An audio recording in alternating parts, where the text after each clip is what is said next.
If you work out, you know exercise clothes can get freaking expensive, especially if you go and work out multiple times during the week. And you don't really want to wear the same thing every single time, right? I quickly found out just how expensive workout gear can be. So I decided to YouTube and Google to try to find out ways on how to make your own workout shirts at least. And I came across a couple good ones. Some of them, though, they're kind of manly. You know, they still have the collar on them, and they just didn't have any kind of form whatsoever. Didn't show off any of the womanly curves that we've got.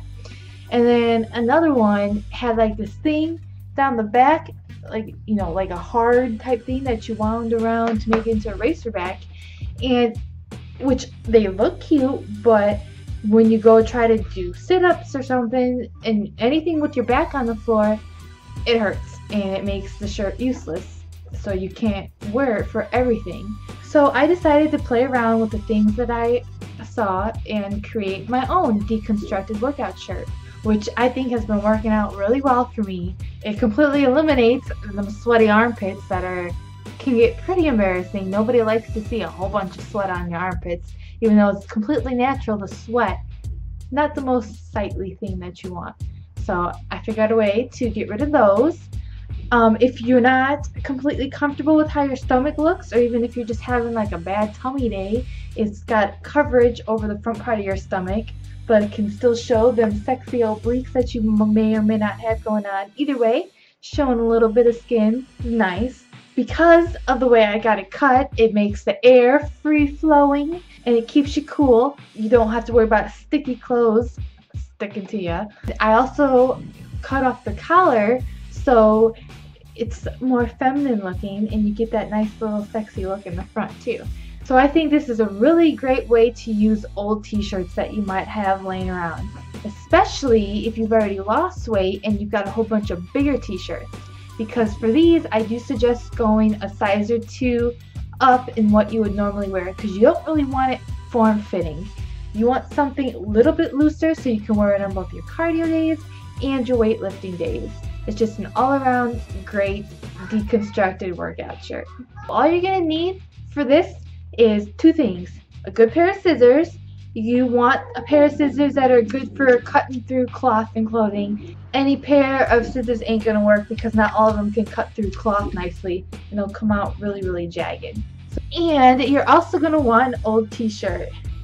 For today, I'm using this one. It's a size large, so it's about two sizes. I normally am wearing a size small now in t-shirts. So it's a little bit big than what I'm used to wearing day to day. So it should have a nice loose fit. Alright, so we're going to get down on the floor and I'm going to show you how to do this. Alright, so you got your t-shirt laying flat on the ground. What you're going to want to do is take your scissors and you're going to want to cut the sleeves off all the way down to about 6 inches away from the bottom of your shirt. You're going to want to cut it in a circular pattern so it goes in and then it comes back out like an exaggerated armpit hole.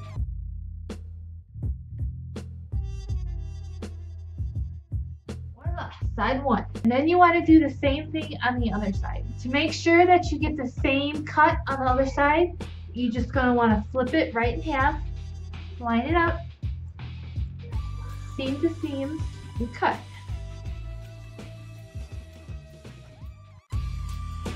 Three dogs and a cat, so you're going to have to excuse all the animal hair that you might see. I swear I vacuumed before the video. Alright, now see how it's got this nice little curve going? That's going to flatter your figure, girls. It's going to create more of a waist for you, and if you got problem areas in the hips, that's going to help disguise it a little bit. And then what we're going to want to do is cut the collar out. Easy peasy. Now you're going to want to, when you do this, you're going to want to decide how fat you want your straps to be on your shoulders. Skinny, thick, you know, whatever floats your boat. However big you want this opening to be will pretty much determine how your straps are.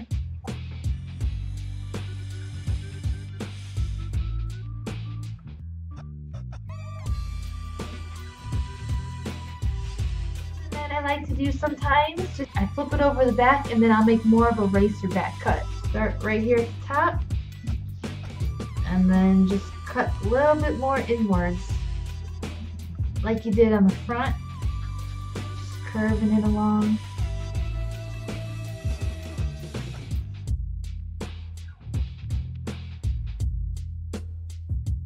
There we go.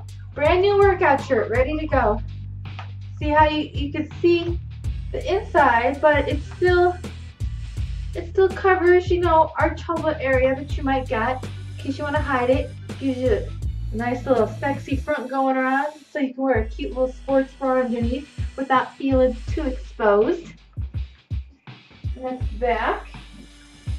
Of course, the smaller you go, the more snug it's gonna feel. I normally wear size small shirts. I like to do these out of medium and larges. I have done it out of extra large, and they're kind of like too big, you know, and they just kind of like fall off. They're like this. When I'm working out, it ends up falling off, and it's just kind of constantly pulling it back up. So I suggest going no more than a size or 2 over the size shirt that you normally wear. So there you go, Jamie's Deconstructed workout shirts, just for you.